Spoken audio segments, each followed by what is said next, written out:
I want to be a millionaire. I want to be a millionaire. I wanted to be a millionaire. Have you ever wanted to be a millionaire? Of course you did. Because after all, being a millionaire is the American dream. I want to be a millionaire so freaking bad. You heard the song. Well, that was me. But my journey of wanting to be a millionaire started long before that song was ever created.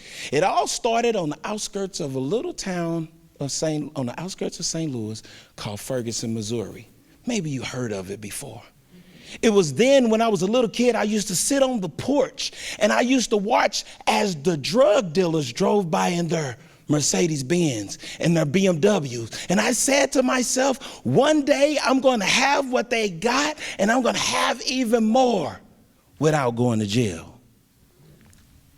So I did what any other warm-blooded American would do. And I said, surely if I want to be rich, there has to be answers in college. So I decided to go to college because after all, they must have answers on what it's going to take for me to be rich, for me to be a millionaire. So I went on my way and I went to college.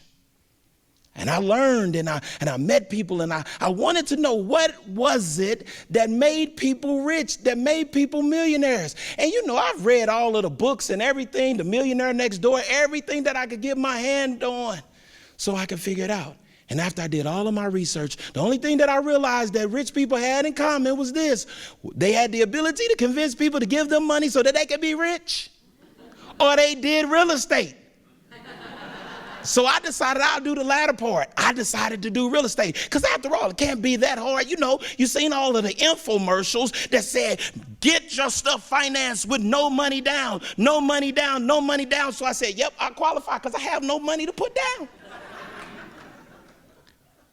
So my journey starts because I believe the hype. I'm gonna do this because I don't need any money, because that's what you believe. When you see the infomercials, you know how it goes. You believe that if it says it on the infomercial, just like the internet, it's true.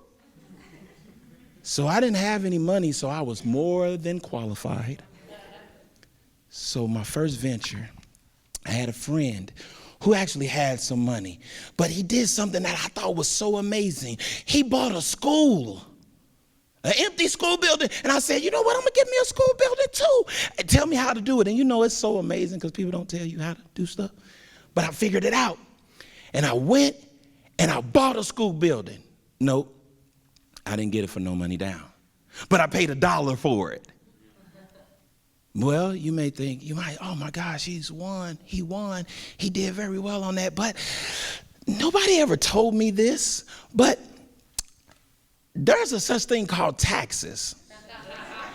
And as long as the building stayed in the possession of the school, they were what we call tax exempt. So that means they didn't pay taxes. I was not tax exempt. The building was valued at close to $1 million.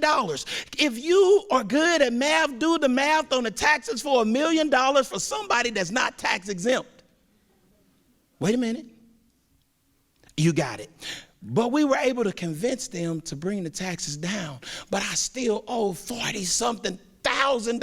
Remember I told you a few minutes ago, I didn't have any money down. So I don't have money to even pay taxes. It was the most embarrassing thing in the world. But I was determined not to tell anybody that I paid for something for nothing and owed a whole lot of something. You know how people are. Aren't people amazing? When you got stuff, they think you are something.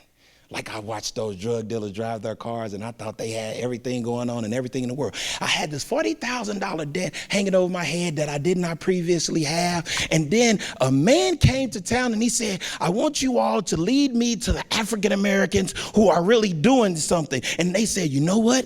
You need to meet Corey Taylor. Sounds like a novel idea, doesn't it? Sound real interesting. And so this guy, he requests an audience from me, and we sit down and we talk, and he said, listen, I want to help you make a whole lot of money in real estate investment, and I could get you qualified to get as many houses you want for no money down. Oh, here we go again. No money down. But he kept his word. And he got me financed. And I got loan. I was able to qualify for loans over $50-some thousand. If you heard of this before, it was called subprime lending. We'll get to that later. In subprime lending, you can have bad credit and get as much as you want. But nobody told me that, but that's what I did.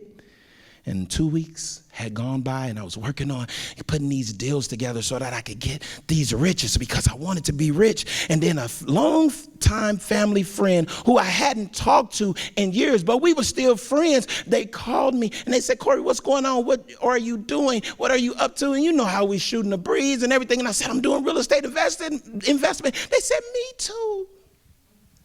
I said, good, because I got a guy that's going to hook me up and I could buy anything I want. They said I could do that too. They said, don't go with this guy, go with me. We're like family. I said, okay, good, because I'm a family person. I'm loyal. I'll do it. And sure enough, the person kept their word. They got me financed with no money down. And not only that, but to sweeten the deal, they gave me my first big deal under this deal. It gets a little complicated.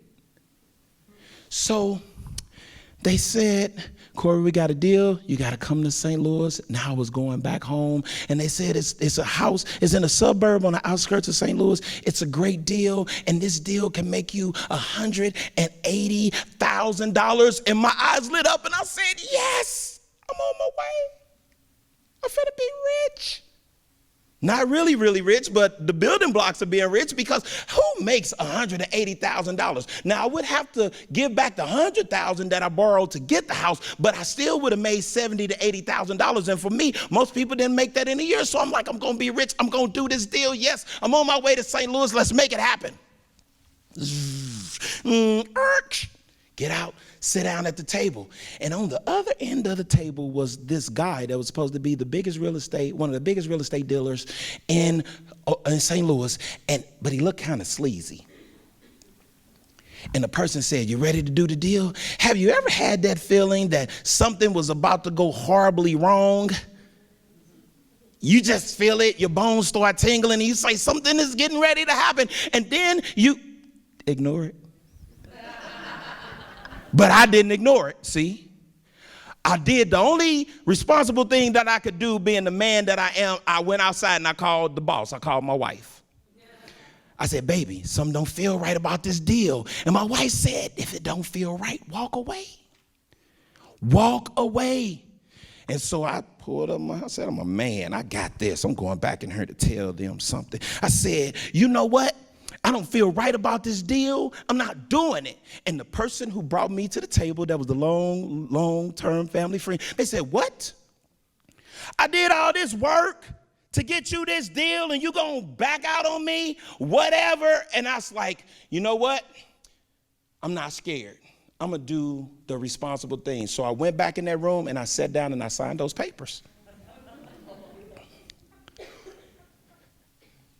On the front end of that deal, it seemed glorious because there was $90,000 that was permitted to fix the house up. And so I'll get to make 50-some thousand on the back end. And I said, well, maybe what I was feeling wasn't that bad. Maybe it was just cold feet and I was a chicken and all of that stuff. And so I went on and I found some people that I trusted and I loved. And they said, we could fix the house up, just give us X amount of dollars. I said, cool, let's do it. And for the next 2 years, I started letting them work on the house. I started buying more real estate property. And in 2007, the house still lay there with no work done. As a matter of fact, because of the weather conditions, the floors had started to buckle. It was going to cost me $30-some thousand, and I couldn't get anyone to work on the house. So therefore, in 2007, I wound up foreclosing on the house. Shortly after 2007, most of you all would remember this. 2008 came. The real estate market, the stock market, everything crashed. Not only did everything crash, but I crashed. I lost the houses, the money with the houses. I almost lost everything. I was so close to being rich. I was so close to being a millionaire. I don't know. if it was you, what would you have done?